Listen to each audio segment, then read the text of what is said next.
नमस्कार, India news Madhya Pradesh Chhattisgarh में आपका स्वागत है। मैं हूं आपके साथ पराग गुप्ता। मध्य प्रदेश में त्रिस्तरीय पंचायतों के चुनाव की घोषणा कर दी गई है। राज्य निर्वाचन आयुक्त बसंत प्रताप सिंह ने पंचायत चुनाव का ऐलान किया। आयुक्त ने कहा कि बारिश के कारण पहले पंचायत चुनाव कराए जा रहे हैं। पंचायत क्षेत्र के लिए आचार संहिता आज से लागू कर दी गई है। नगरीय निकाय में इसका प्रभाव नहीं होगा। पहले चरण में 25 जून को, दूसरे चरण में 1 जुलाई को, तीसरे चरण में 8 जुलाई को वोट डाले जाएंगे। सुबह 7 बजे से शाम 5 बजे तक मतदान होगा। बता दें कि पंचायत चुनाव ईवीएम से नहीं होकर मतपत्रों के जरिए होंगे। चुनाव करीब 4 लाख पदों के लिए होंगे। नामांकन 30 मई से भरे जा सकेंगे। नाम वापस लेने की आखिरी तारीख 10 जून दोपहर 3 बजे तक की है। वोटिंग के लिए मतदाता पहचान पत्र जरूरी है। परिणामों की घोषणा ब्लॉक मुख्यालय पर की जाएगी। तारीखों के ऐलान के तुरंत बाद बीजेपी चुनाव प्रबंध समिति की बैठक हुई। बीजेपी प्रदेश कार्यालय में बैठक हुई। मतलब साफ है कि पंचायत चुनाव की तारीखों के ऐलान के साथ राजनीतिक दल एक्टिव मोड में नजर आ रहे हैं। और राज्य निर्वाचन आयुक्त की ओर से क्या कुछ कहा गया है तारीखों के ऐलान के बाद के साथ ही सुनिए आप। ये निर्वाचन 3 चरणों में संपन्न होंगे। 30 को सूचना जारी करेंगे कलेक्टर साहबान और 30 से ही नामांकन पत्र लिए जाएंगे। अभ्यर्थिता से नाम वापस लेने की अंतिम तारीख 10 जून है। जिला पंचायत का रिजल्ट डिक्लेयर होगा 15 को जिला मुख्यालय पर और बाकी सारे रिजल्ट डिक्लेयर होंगे 14 जुलाई को ब्लॉक मुख्यालय पर। पंच सरपंच जनपद पहला 25 जून को, पहला चरण, दूसरा चरण 1 जुलाई और तीसरा चरण 8 जुलाई। तो यानी ये जो वोटिंग है पंचायत की वो 8 जुलाई को संपन्न हो जाएगी।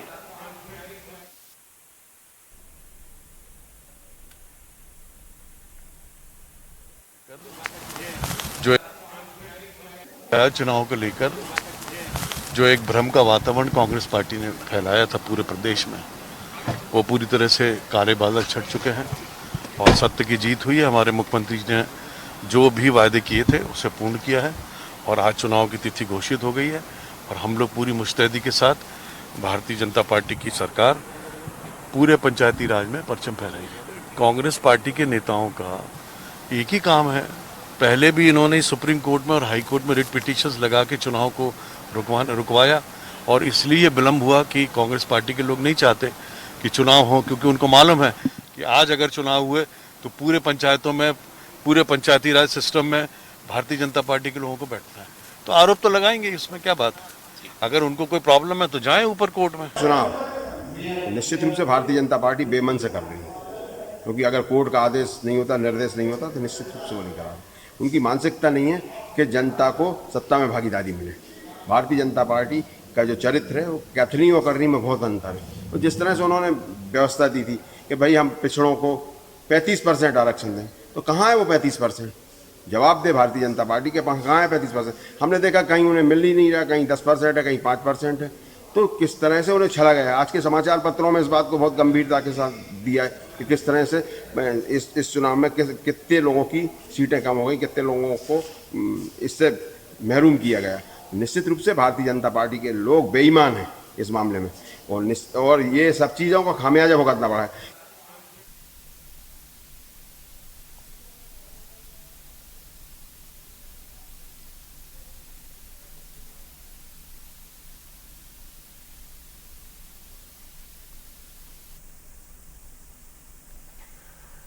तो तारीखों के ऐलान के बाद बीजेपी मुख्यालय में भारतीय जनता पार्टी ने बैठक की है।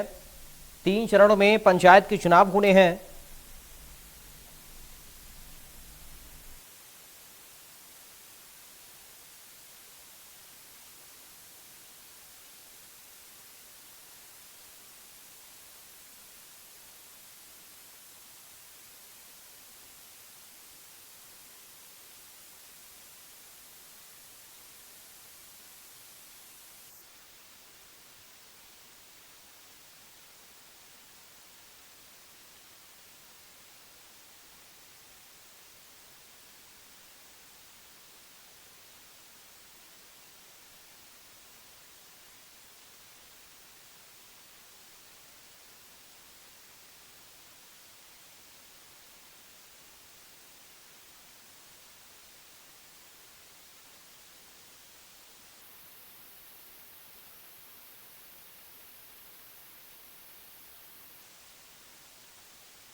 चलिए हमारे साथ कुछ खास मेहमान जुड़ गए हैं, सीधा आपको परिचय करा दें।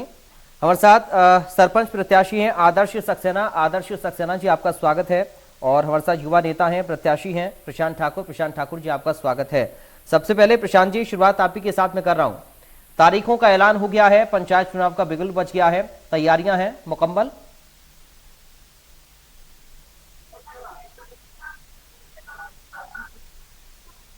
कर दी गई है और हम सब लोग जो ग्रामीण क्षेत्र को प्रतिनिधित्व करते हैं, ग्रामीण जनता से जुड़े रहते हैं, जो उनकी समस्याओं का समाधान की प्रयास करते हैं और जो सरकार की योजनाएं लोगों तक पहुंचाते हैं। मैं पूर्व में भी सरपंच उप सरपंच रहा हूं और जनता का प्रतिनिधित्व भी करता हूं, तो बिल्कुल सब वोटर भी तैयार है, प्रत्याशी भी तैयार है और अब सरकार ने निर्वाचन आयोग ने घोषणा कर दी है, तो शीघ्र ही हमको नए प्रतिनिधि देखने को मिलेंगे पंचायतों में, पूरे ही मध्य प्रदेश में। सरकार का बहुत बहुत धन्यवाद कि उन्होंने ये कोरोना के कारण और फिर 1 साल सुप्रीम कोर्ट में उलझ गया था मामला, उसके बाद अब पंचायत चुनाव की घोषणा कर दी है।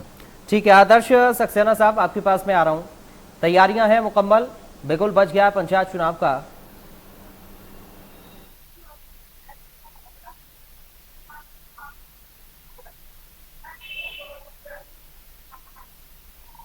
आदर्श जी, आप सुन पा रहे हैं मुझे?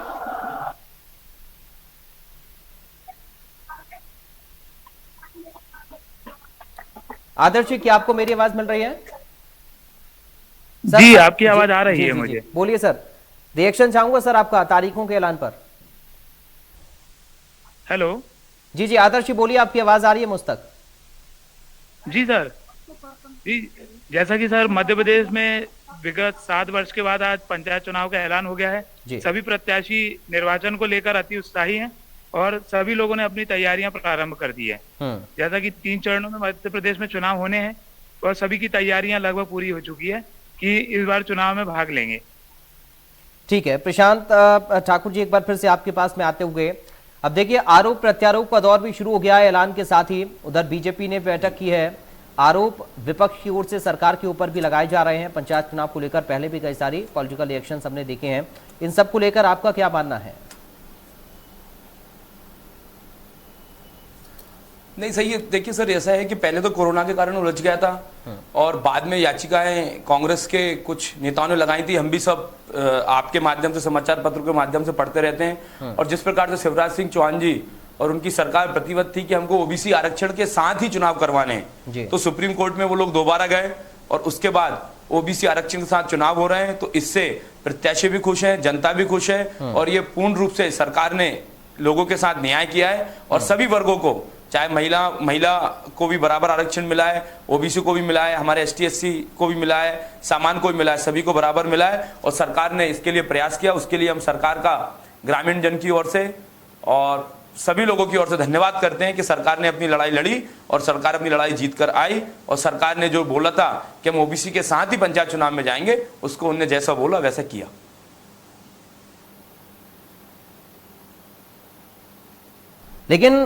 लेकिन पंचायत चुनाव को लेकर जो पॉलिटिक्स हुई है मध्य प्रदेश के अंदर, उसको लेकर आपका क्या कुछ मानना है? क्या वो सिर्फ पॉलिटिक्स थी या फिर एक दूसरे पर जो आरोप प्रत्यारोप लगाए जा रहे थे उनमें कोई दम भी था? प्रशांत जी। नहीं सब ये तो सब दम वाला तो नहीं बोल सकते अपन, लेकिन पॉलिटिक्स था क्योंकि कहीं ना कहीं इससे पहले भी चुनावों की तैयारी हो गई थी, लोगों के नामांकन जमा हो गए थे और तारीखों की घोषणा हो गई थी, पर एक याचिका लग गई थी और उस कारण से एक कांग्रेस के विवेक तनखा जी खुद वहां पर लड़ने के लिए गए थे, मतलब सुप्रीम कोर्ट में वो अपनी बात रखने के लिए गए थे, तो उस कारण से चुनाव रद्द हो गए थे। नहीं इससे पहले ही चुनाव हो जाते। रोटेशन प्रक्रिया में उलझा दिया गया था 2019 में जब कमलनाथ जी की सरकार थी, तो मतलब चुनाव नहीं करवाने के लिए कभी ऐसा नहीं लगा कि भाजपा तैयार नहीं हो, तो इसलिए अपन सरकार पर आरोप नहीं लगा सकते हैं। लेकिन इसमें इन दोनों चीजों में आप जो बोल रहे हो वो सही बात है कि पॉलिटिक्स हो या विलंब हो, लेकिन इसमें नुकसान ग्रामीण क्षेत्र की जनता का होता है, ग्रामवासियों का होता है। अगर समय पे सब चीज होती है तो सुचारू रूप से पंचायतों का और पंचायत राज का जो क्रियावरण हो रहा है और जो लोगों को सुविधाएं मिल रही हैं, क्योंकि देखिए जो सरकार की जो योजना है, चाहे वो केंद्र सरकार की योजना हो, चाहे राज्य सरकार की योजना हो और चाहे कोई भी निधि का पैसा हो, चाहे वो सांसद निधि हो, विधायक निधि हो, एट द एंड आपको पंचायत के माध्यम से ही ग्रामीण क्षेत्र में विकास किया जाता है, चाहे वो जनपद सदस्य दे, जिला सदस्य दे। तो सरपंच जनपद पंच सब चुनकर आते हैं, और जब ग्राम पंचायत पूरी सभा आती है और वो अपने बैठ के विवेक से निर्णय लेकर सभी लोगों का, सभी वर्गों का ध्यान रखकर जब विकास करते हैं तो वो विकास दिखता है और उससे लोग भी खुश रहते हैं और सरकार का भी अच्छा होता है। क्योंकि सरकार की योजना प्रधानमंत्री आवास योजना है। अगर प्रधानमंत्री आवास योजना का आपको क्रियान्वयन करना है तो उसमें आपको सरपंच का, सचिव का, जनपद का, जिला पंचायत का पूरा सहयोग चाहिए, नगर पालिका का, नगर पंचायत का। तो ये जब सहयोग हो पाएगा जब आप सही प्रतिनिधि वहां पर रहेंगे और सरकार उसको सुचारू रूप से काम करेगी। तो पॉलिटिक्स अपनी जगह है, लेकिन लोगों का नुकसान नहीं होना चाहिए। ठीक है, अच्छी आपने बात कही, बेहतर बात कही। इसी बात को आगे बढ़ाते हुए आदर्श सक्सेना जी आपके पास में आ रहा हूं। आप क्योंकि गांव का जो विकास है या फिर गांव में जो समस्या है उससे अच्छी तरीके से वाकिफ होंगे, आप प्रत्याशी हैं। सरपंच बनने के बाद सबसे पहला काम आपने क्या सोचा है कि अगर आप सरपंच बनते हैं तो आपको गांव में सबसे पहला काम क्या कराना है? लोगों की सबसे बड़ी जरूरत क्या है आदर्श जी? सबसे, जैसा कि आप जानना चाहते हैं, तो सबसे बड़ी जो जरूरत है पानी की, जो कि हमेशा से एक मुद्दा रहा है कि पानी की सुविधा नहीं हो पाती है। तो सर्वप्रथम मैं पानी के मुद्दे पर ध्यान दूंगा और पानी की सुविधा कराऊंगा। साथ ही जो बिजली है, सड़कें हैं, जो मुख्य नगरों से जुड़ती हैं, उनको जो भी अधूरी हैं उन्हें कंप्लीट कराने का काम रहेगा। और शिक्षा के क्षेत्र में भी पूरा ध्यान रहेगा कि जो हमारे देश के प्रधानमंत्री जी चाहते हैं कि डिजिटल इंडिया हो, अच्छी शिक्षा हो, तो हर ग्रामीण व्यक्ति को अच्छी शिक्षा और स्वास्थ्य, बैंकिंग सुविधाएं, सारी सुविधाओं के लिए पूरा ध्यान रहेगा। यही मेरा प्रमुख काम रहेगा। ठीक है प्रशांत जी, एक बार फिर से आपके पास में आ रहा हूं, क्योंकि बहुत जरूरी है गांव के लोगों की मूलभूत जरूरतों को पूरा करना। क्या कुछ समस्याएं गांव में हैं? मैं सबसे पहले चाहूंगा कि आप कहां से खड़े हो रहे हैं, कहां से आप प्रत्याशी हैं, आप गांव का नाम भी बताएं ताकि गांव के अगर लोग आपको सुन रहे हैं तो वो भी जान पाएं कि अगर आप चुने जाते हैं तो क्या कुछ गांव के लिए आप करेंगे, कौन कौन सी सुविधाएं गांव के लोगों को देंगे।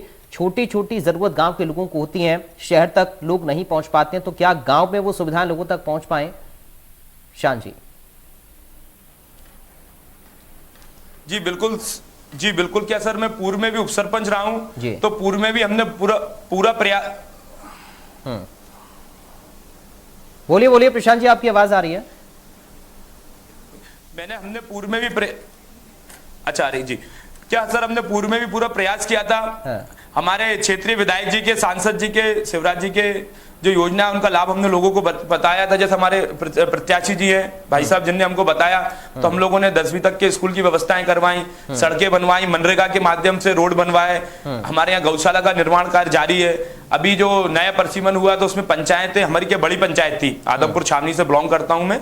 आदमपुर मेरा निवास गांव है और हमारी पंचायत 8000 वोटों की पंचायत थी, जिसमें 4 ग्राम आते हैं। तो सबकी अपनी अपनी अलग अलग गांव की अलग अलग व्यवस्थाएं रहती है, आवश्यकताएं रहती हैं, उसके हिसाब से काम करेंगे। अभी छोटी पंचायत हो गई तो उससे और लोगों के काम पे ज्यादा होगा। जैसे लोगों की मूल आवश्यकताएं, समग्र आईडी से लेकर प्रधानमंत्री आवास, राशन की व्यवस्था हो, जैसे माननीय प्रधानमंत्री जी का जो राशन के वितरण का कार्यक्रम है वो होना चाहिए।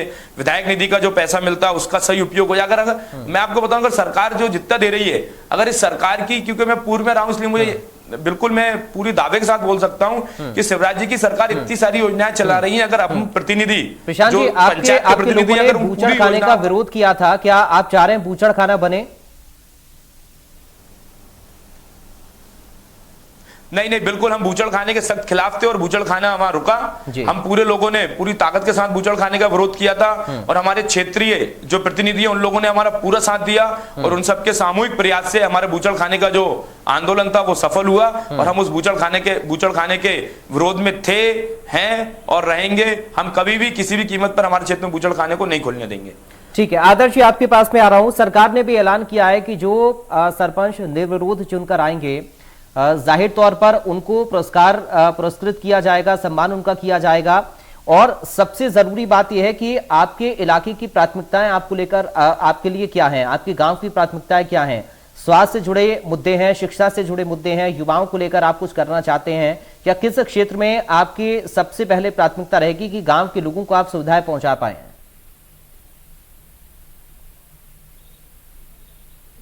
गांव के लोगों को सर्वप्रथम जो सुविधाएं हैं उसमें जल की सुविधा रहेगी, युवाओं को रोजगार के लिए जो शासन की योजनाएं हैं उनसे अवगत कराकर उन योजना, प्रधानमंत्री आवास की योजनाओं का क्रियान्वयन करना, और भी जो पंचायतों के द्वारा योजनाएं चलाई जा रही हैं, वृद्धावस्था पेंशन हो, चाहे किसान सम्मान निधि हो, सारी योजनाओं का सभी ग्रामवासियों को उससे अवगत कराना, उनका उनमें पंजीयन कराना और उन्हें उनका लाभ दिलाना, यही ग्राम कुंडाली कला पंचायत की प्राथमिकता होगी, जिस पर हम निरंतर कार्य करेंगे।